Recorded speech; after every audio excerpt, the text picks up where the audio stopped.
Tesla shares moving higher after reporting its third quarter results. The EV maker did post better than expected earnings. Revenue did come in just shy of estimates. Also, another headline that caught our eye here, the company says it is on track to launch affordable models in the first half of 2025.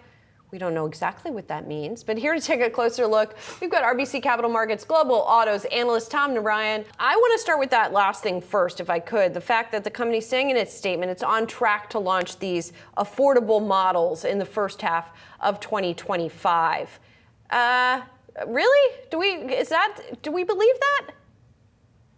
Yeah, if you remember last quarter, what happened was they withdrew the Model 2 on the next-gen platform, which is supposed to be H225.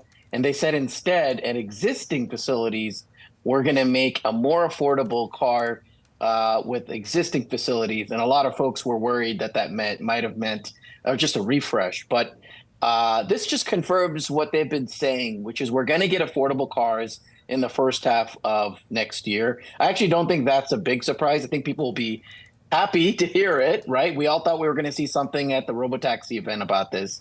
But I think folks are just comforted to know that it is coming. Everything is on track on the more affordable cars. Tom, what did we learn about margins ex credit, and what do you see as the trajectory there ahead? Yeah, this 17% number, definitely way above. Consensus was at 14.5. I was at 13.5, to be honest.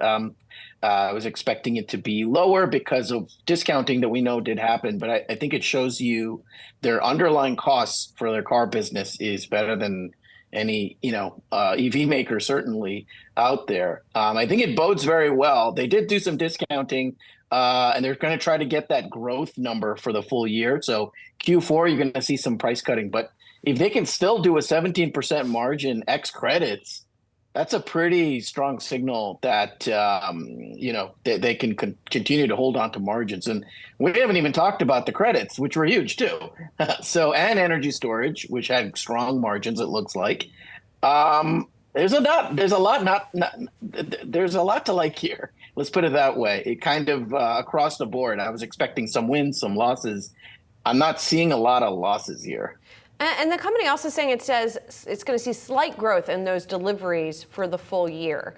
So it's not what we expected necessarily. What do you think is different than what we expected, Tom? Why do you think things seem to be working a little bit better, whether it's the margin, whether it's the number of deliveries this year? What's changed?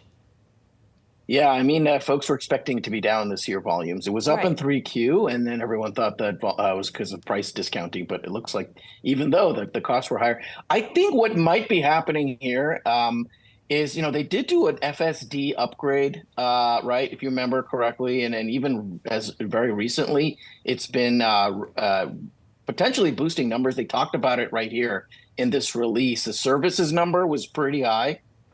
So I do wonder if, the services attach rate, especially FSD, might be making an impact here. Folks could be thinking, I'm going to buy this car because of FSD.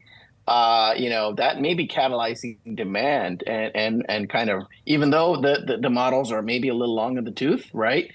FSD is something special here. That might be what's happening. We'll see what he says, what they say on the earnings call. It'll be interesting to hear what they think. Tom, what's really fascinating about what you just said about FSD, obviously FSD has been under investigation by the authorities, right? That it's been implicated potentially in several crashes. So if what you're saying is right, that doesn't seem to have dissuaded buyers, or at least not dissuaded enough buyers to change these numbers. I mean, I've talked to enough folks that say that, I'd rather buy this car, but I have to buy a Tesla because it has FSD. It drives me to work or whatever. I have enough people that say things like that. It's the most developed level 2+ product on the road. There's going to be incidences. Guess what has worse record of accidents? Humans, right? So, I mean, there's investigations, things go wrong, but they have a ton of data that they show. Tesla does using traffic data that's readily available, that FSD is far safer than human drivers by a multiple of, I think, 5. So folks are maybe a little worried here and there. It's the same thing when we all took elevators and worried about elevators decades ago, but now we take them for granted, or airplanes for that matter. So that could be something that's catalyzing demand. They talk about it in this release. And I think the attach rate might finally be increasing here. That what could happen is they drop the price finally on this FSD. Wow, that could be a game changer.